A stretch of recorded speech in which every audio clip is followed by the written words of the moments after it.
Good evening. I am Dr. Priyanka Garg, gynec endoscopic surgeon and urogynecologist practicing at Newtima Hospital, Meerut.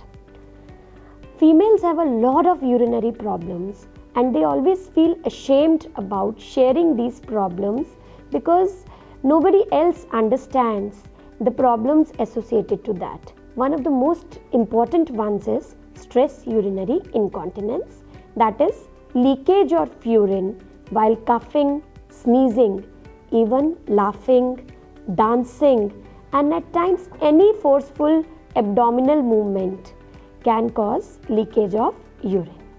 This disrupts the day-to-day activities of the females. But we have a very nice surgical solution to this problem, a very simple one known as the Trans-Obturator tape or the TOT mesh. This mesh tape is placed around the urethra as a sling.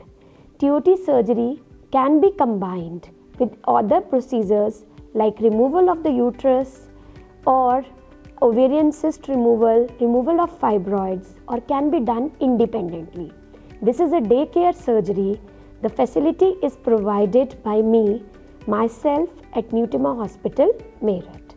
So, if you have any problems, any symptoms which you feel are like stress urinary incontinence, then you are free to contact us and visit our website newtimahospital.com. Thank you.